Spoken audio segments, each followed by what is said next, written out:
55 ans d'ici à l'horizon en 2030, objectif à signer au courant de ce mois de mars, mois dédié à la femme en République démocratique du Congo. L'appel est lancé aux genres masculins et féminins.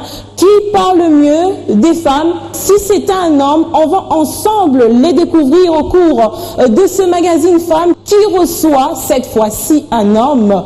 Kadima Nzouji, professeur des droits communautaires et également directeur général de Edge Communication. C'est lui l'invité de la semaine.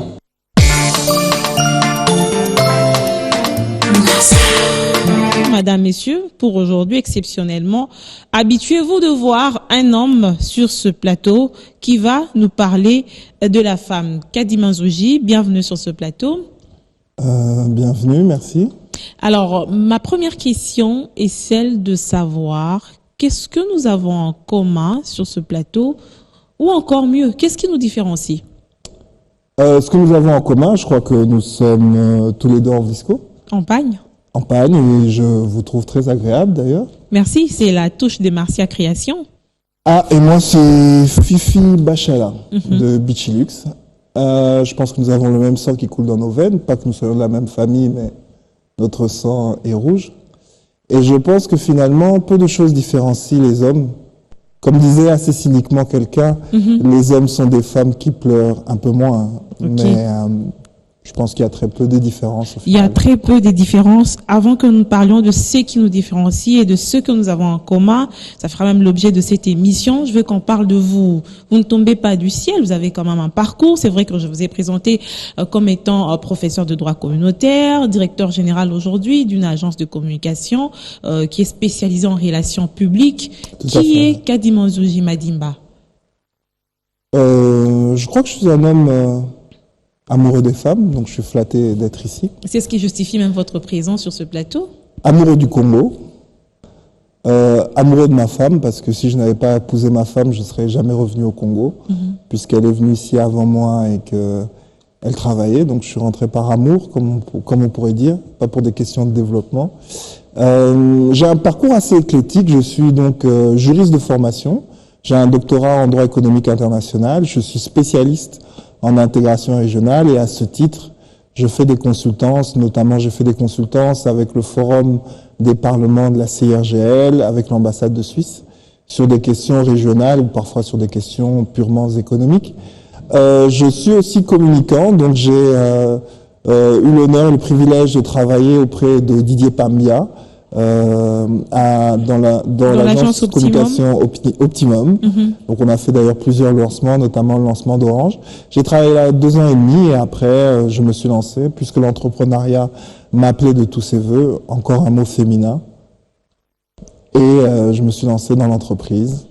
Et donc voilà, j'ai lancé Edge Communication avec 2 associés. Malheureusement, il n'y a pas de femmes dans notre actionnariat. J'espère qu'un jour on en aura une. Alors ça c'est vous. Vous êtes un homme. Aujourd'hui, nous avons quand même voulu tendre notre micro ou ce plateau, l'offrir à un homme pour parler des femmes. C'est déjà une habitude. Chaque mois de mars, nous donnons quand même une occasion d'entendre les hommes parler des femmes. Peut-être c'est eux qui parlent le mieux. On va les découvrir au cours de cette émission. Mais tout de suite, que représente la femme pour vous? Oh, beaucoup de choses. D'abord, je suis flatté d'être l'homme du mois de mars. Je crois que ça n'arrive pas souvent. Je ne sais pas qui m'a précédé, je ne sais pas qui suivra après moi, mais pour cela, je vous remercie. Personnellement, les femmes ont toujours joué un rôle essentiel dans ma vie. Ma mère, qui est malheureusement décédée, était une femme extraordinaire. Je crois que elle m'a poussé vers les lettres, même si mon père a, on va dire, un peu formalisé la chose. Je crois qu'elle a été le moteur de ma passion pour les lettres. C'est quand même un don aussi pour votre famille. On reconnaît par le nom que c'est une famille qui aime les lettres. Qui aime les lettres, oui. Donc oui, bien sûr. Il y a ma tante Clémentine Faye-Nzouji que vous avez déjà reçue dans cette émission, tout à fait. Qui ne me présente plus, donc je ne ferai pas cela.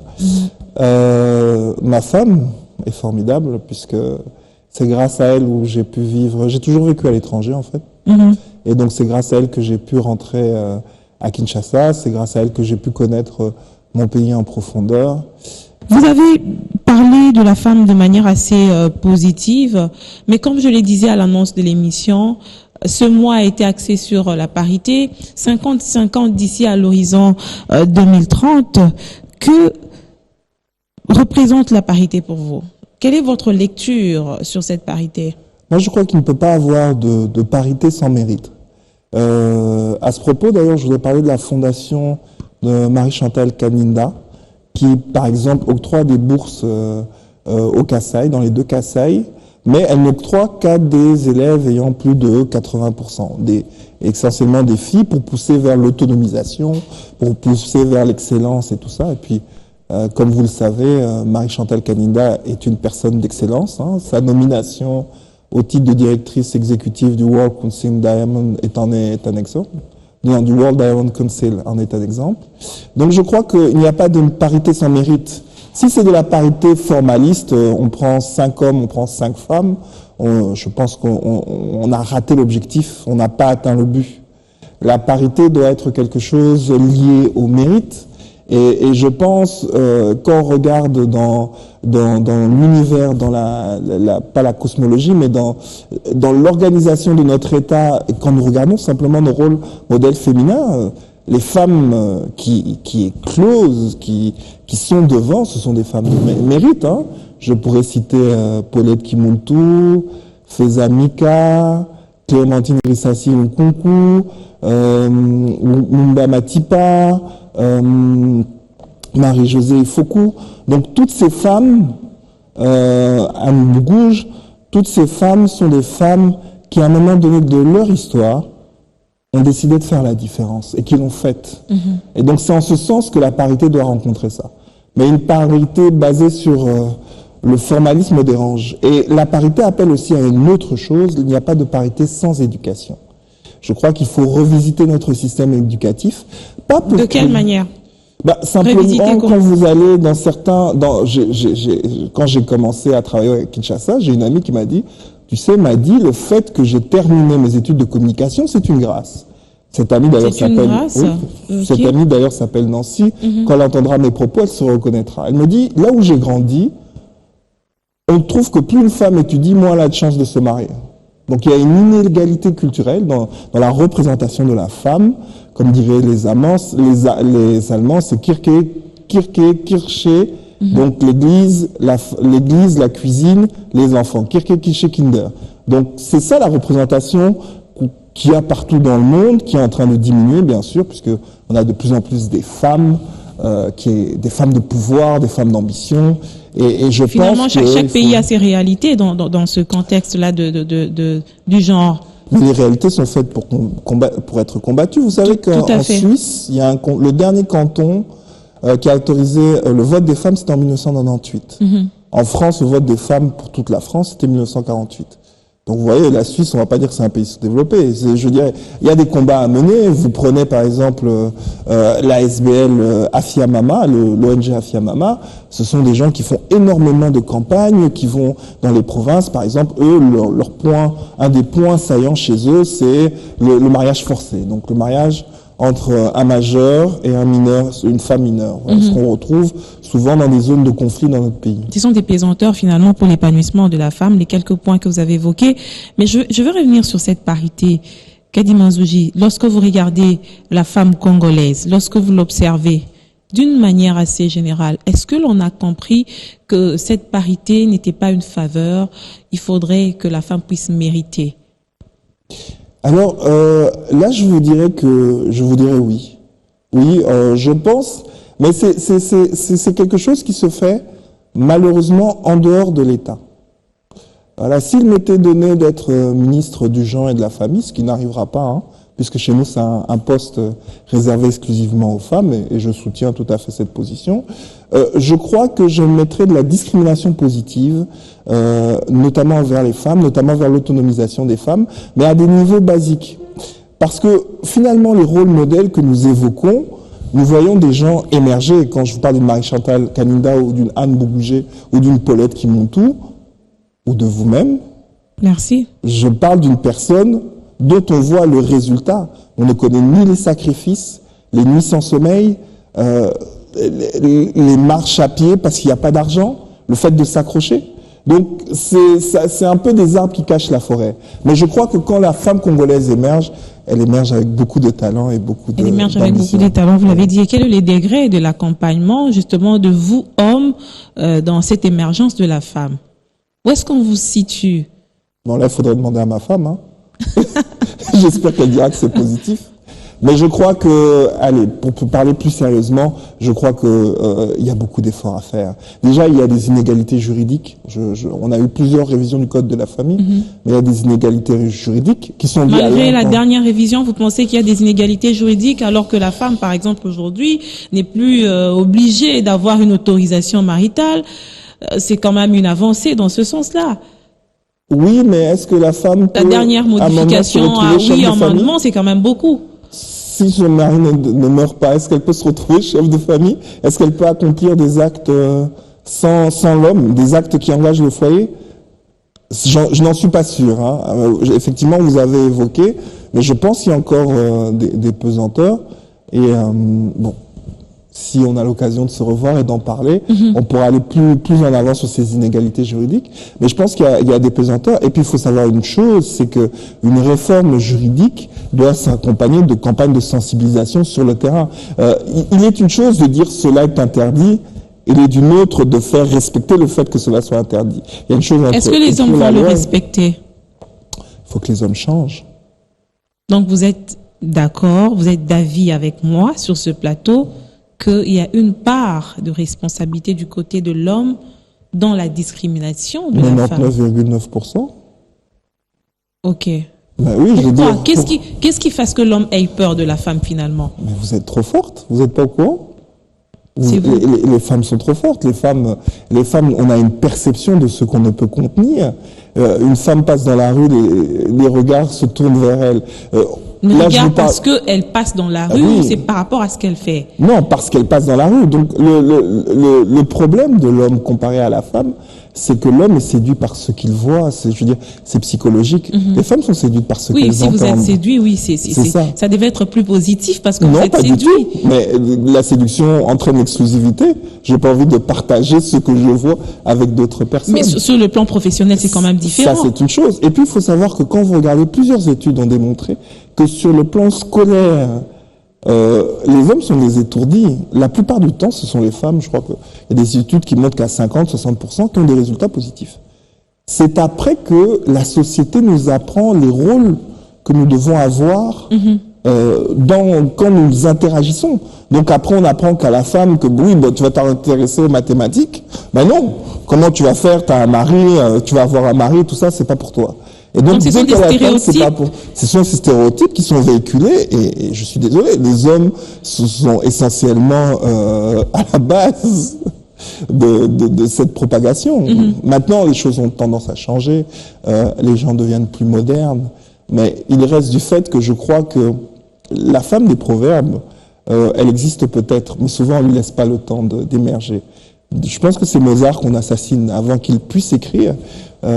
On l'interrompt déjà parce que finalement, la question fondamentale est, si je la laisse faire tout ça, est-ce qu'elle va pas porter la culotte? Est-ce qu'elle ne va pas me dominer? Est-ce qu'elle ne va pas marcher sur moi? Je veux dire, ça peut être très castrateur. Mais il y a quand même des femmes qui ont déjà osé. Est-ce que ces femmes ont porté des pantalons à votre place? Vous savez, je pense pas. Dans le cas de Madame Kanida que je connais, j'affirmerai pas du tout, quoi.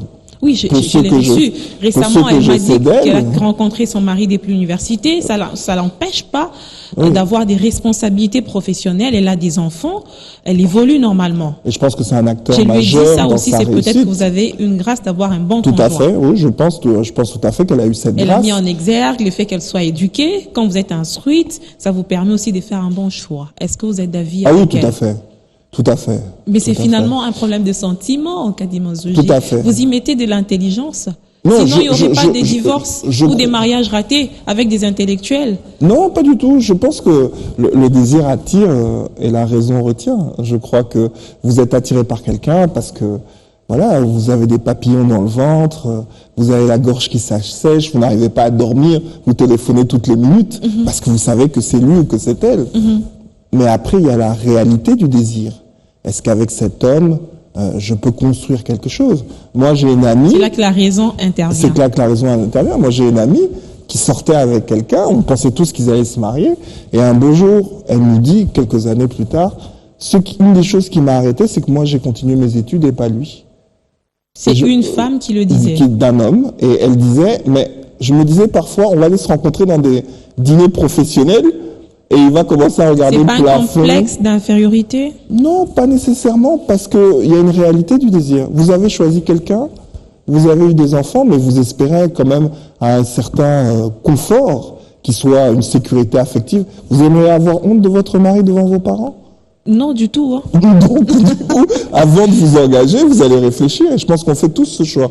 Après, je dirais que les hommes, contrairement aux femmes, sont moins réalistes. C'est pas le contraire. Non, les femmes sont La femme agit de par son cœur et l'homme, c'est la tête. Non. Selon ce qu'on la nous femme dit. agit de par son cœur dans son engagement. C'est-à-dire que quand une femme vous quitte, elle vous quitte. Mais quand elle s'engage, elle s'engage. Elle ira affronter sa famille, donner des coups de tête, gifler les gens, griffer, mordre pour protéger son mari. Parce qu'à un moment, elle a dit, c'est le choix que j'ai fait et que je les soutiens. Non, les hommes sont des vagabonds sentimentaux. Le gars, il regarde, il s'étale, il commence à pleurer, je vais me suicider. Et puis voilà, je crois qu'on n'est pas dans des approches différentes. Je crois que selon vous, jusqu'où aujourd'hui peuvent aller ces atouts féminins que nous avons à RDC? Jusqu'où peut-on attendre la femme congolaise? Mais je crois que, et c'est pour ça que je parlais de Marie-Chantal Kaninda, Anne Bougouche, de vous, je crois qu'on vient de démontrer à la face du monde que c'est fini, c'est possible. Je crois que ces nominations disent que c'est possible. Avant, on n'avait pas de rôle modèle. Avant, on n'avait pas de gens qu'on pouvait mettre en avant. Je prends un simple exemple. Pour la ville de Kinshasa, il y a 3 magazines féminins. Il y a Bellissima, Kabibi et Magique. Moi, quand je suis arrivé, j'ai trouvé que Kabibi. Aujourd'hui, il y en a 3. Vous voyez le niveau de qualité, il est à peu près les mêmes. Les gens se retrouvent, les jeunes filles le lisent. C'est possible. Ce sont 3 femmes. Je connais pas la dame de Magique, j'ai déjà rencontré José Bellissima et madame Chiboabo qui était notre journaliste, Abiouane, présentatrice de l'émission Le Point. Ah, vous voyez, vous me l'apprenez. Donc je l'ai rencontré une fois lors d'une réception. Je connais Chiboabo Mouabaye. Donc c'est possible. Je veux dire qu'on arrive à une autonomisation. Le problème majeur, c'est que l'État n'arrive pas à accompagner cette autonomisation de manière significative. L'État fait des efforts. Je pense que quand vous prenez une dame comme Francine Muyumba, présidente de la jeunesse panafricaine. Tout à fait. Chapeau. Chapeau. Vous me demandez jusqu'où on pouvait y arriver. Imaginez que tout le continent lui reporte en matière de jeunesse. C'est juste ça. En étant femme. C'est juste ça. Je veux dire, si on prend la mesure de son rôle et de son poste, je dis qu'une chose, chapeau. Et c'est une Congolaise, donc j'en suis d'autant plus fier. Puisque vous avez parlé de l'autonomisation de la femme, il y a la responsabilité de l'État, mais il y a aussi la responsabilité de la femme congolaise, qui jusqu'ici, par exemple, évolue dans l'informel. C'est la femme qui tient l'économie, selon ce qu'on nous dit, mais de manière assez informelle. C'est vrai, pour qu'elle soit formalisée, il faut que l'État y amène sa part, mais il faudra aussi que la femme congolaise puisse se rendre compte de cette responsabilité. Tout à fait. Mais alors, c'est intéressant que vous dites ça. Quel est le rôle de l'État? Le rôle de l'État, c'est créer du possible. L'État ne va pas prendre Feza Mika, l'obliger à aller à l'école, l'obliger à aller à l'université, l'obliger à Abiouane. C'est pas le rôle de l'État. Mais le rôle de l'État est de faire que Feza puisse aller à l'école de la meilleure manière possible, puisse aller à l'université de la meilleure possible et puisse évoluer, donc avoir des transports en commun, de l'eau, de l'électricité. Donc l'État rend les choses possibles. Mais l'individu a sa propre responsabilité, son propre destin. À quel moment vous avez décidé d'être journaliste? Je ne le sais pas, je ne vous connais pas assez pour le savoir. Petit enfant. Mais vous avez pris une décision et vous êtes tenu, vous êtes battu. Quand les autres disaient non, tu n'y arriveras pas, vous avez dit oui.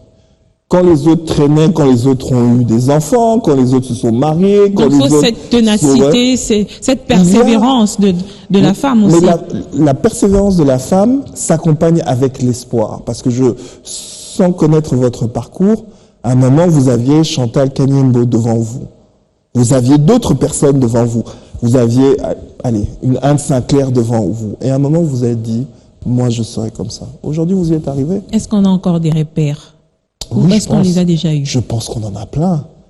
Je pense que justement, nous sommes dans une époque tellement désordonnée que je suis heureux de voir qu'il y a autant de Qu'est-ce que femmes. vous appelez époque désordonnée? Regardez la vague de sextape qui passe, qui circule dans les réseaux Mais sociaux. c'est justement avec l'avènement des nouvelles technologies, il faudrait Vous que les savez, femmes... je me suis posé la même question. Les nouvelles technologies sont là depuis quand? 1978. WhatsApp est là depuis quand? Depuis 2010-2012. Il arrive quand au Congo? Là, on est en 2017. Quand est-ce qu'on se rend compte qu'on sait bien l'utiliser? Non, mais c'est pas une question d'utilisation. Ce que je dis simplement, c'est que on est dans un processus d'appropriation. Et voilà, à ce moment-là, ça sort, oui. Et puis, après, il y a ce qu'on appelle la morale et l'éthique de chacun. Oui. Puisque je considère plus ces dames comme des victimes que comme des sorcières ou des mal éduquées ou mal instruites, comme il a été dit sur les réseaux sociaux. Je pense que ce sont les victimes de la malhonnêteté de d'autres personnes. Mais nous sommes dans une époque désordonnée. Nous sommes dans une époque désordonnée dans les mœurs, nous sommes dans la politique, dans l'économie. Nous sommes, je ne sais pas si vous avez lu le dernier rapport de l'OMC, qui est sorti en novembre 2016, qui démontre que toute notre économie repose sur les mines. Il fallait le diversifier. Il fallait le diversifier. Donc ça Je crois que l'État a pris l'engagement avec les 28 mesures de pouvoir diversifier l'économie. On espère qu'avec ce qu'on a eu par rapport aux conséquences d'avoir mis tout notre espoir sur les mines, on va tirer des leçons. Oui, et pourtant on a une industrie culturelle on a un artisanat culturel qui est florissant. Moi, sincèrement, si j'étais un responsable, un ministre, notamment culture et art, ce serait vraiment, j'investirais à fond dans l'industrie. Quand vous avez des Fally Ipupa, des Justement, par rapport à cette économie, si vous étiez aujourd'hui posé la question de savoir qu'est-ce qu'on ferait pour la femme pour que, dans ce qu'elle fait, elle puisse réellement construire l'économie du pays. Mais la femme, attention, la femme construit réellement l'économie du pays.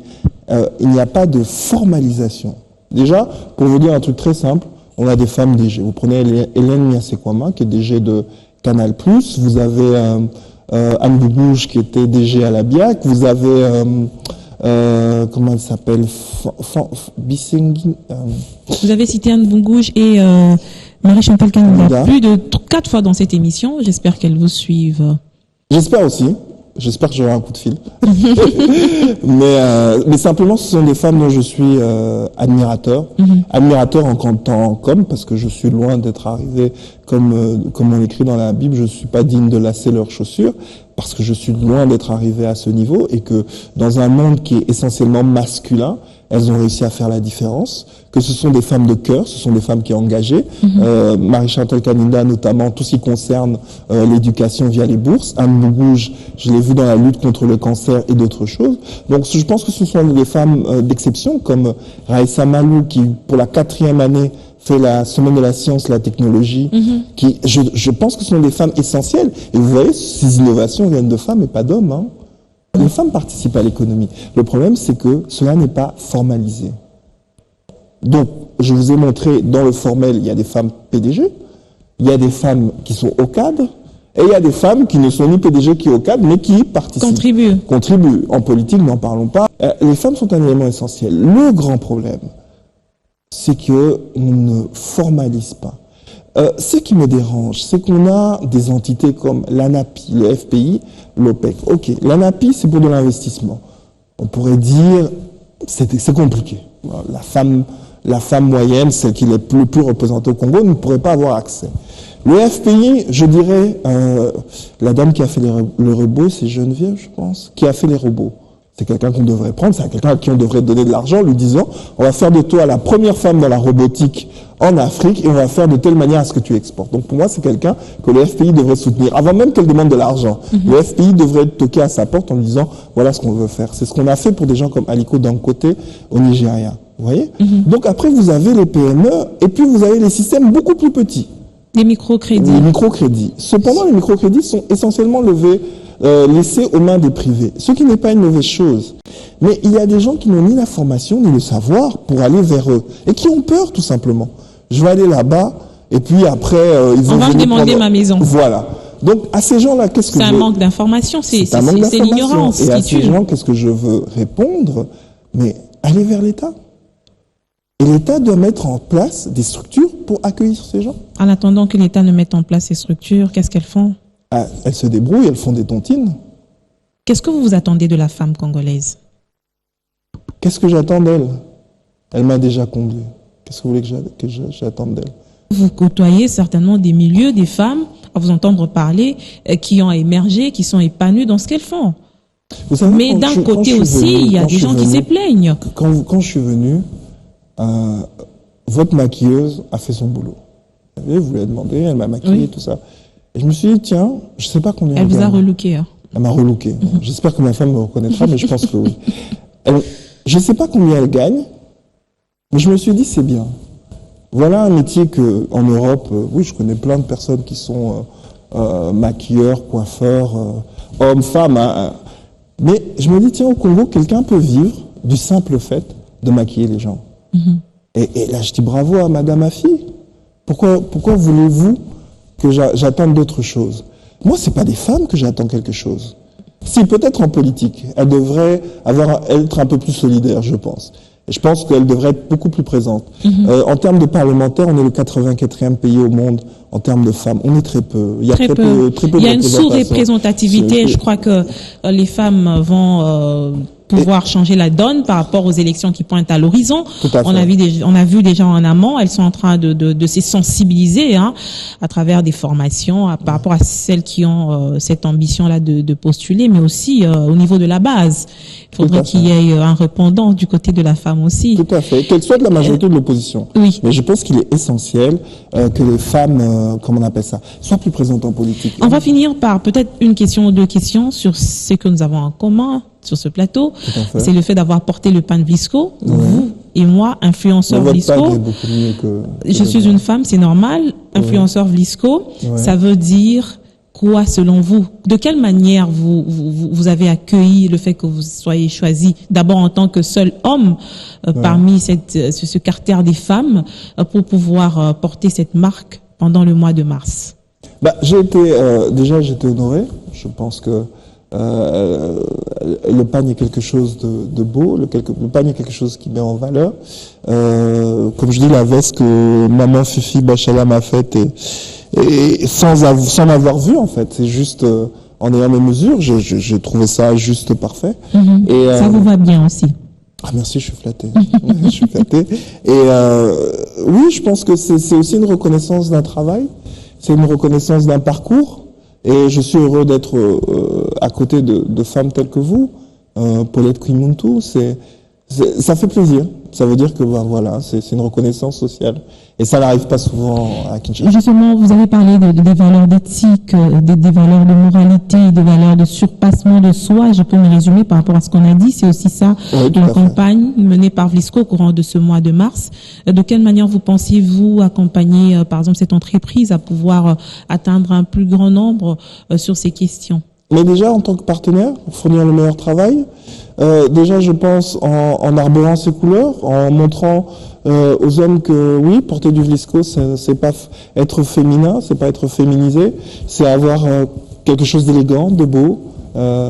C'est un luxe à l'africaine. Je pense que c'est ça.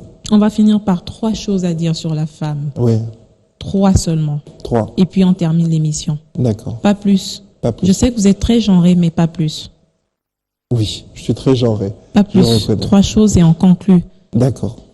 La première chose, je pense que l'État doit contribuer à l'autonomisation de la femme congolaise de manière significative, aussi bien dans tous les secteurs de la vie. Première chose. Deuxième point, je pense que la femme est responsable de son destin et que les nombreux exemples qui éclosent de part et d'autre, les femmes que j'ai citées, dont je ne citerai plus le nom, sinon vous allez devenir jalouse. Je parlais de vous. J'ai bien compris. Montre à suffisance que la femme est arrivée à un point où elle peut faire la différence dans ce pays. Et nous avons besoin de différence. Le troisième point, je le dirais comme une dame pour qui j'ai beaucoup de respect, que je ne fréquente pas du tout. Je l'ai vue une ou deux fois à la télé. C'est Louise Maisonga, qui était au portefeuille. Munga. Elle termine tous ses discours en disant que Dieu bénisse le président, que Dieu bénisse le Congo. Et c'est comme ça que et c'est une femme qui le dit. Que Dieu bénisse la femme congolaise, que Dieu bénisse également mon invité. C'est vous qui avez pris l'initiative de pouvoir bénir le Congo, comme vous l'avez entendu quelque part. C'était un réel plaisir pour nous, madame, messieurs, de faire parler au moins une fois l'an un homme qui parle de femme. C'est à vous de juger, mais il a bien parlé de la femme congolaise. Nous espérons que ce message sera compris et surtout mis en application et du côté de l'État et du côté de la femme congolaise, en vue que nous puissions, d'ici à l'horizon 2030, avoir effectivement la parité en République démocratique du Congo. Merci, à très bientôt sur BioIn Télévision.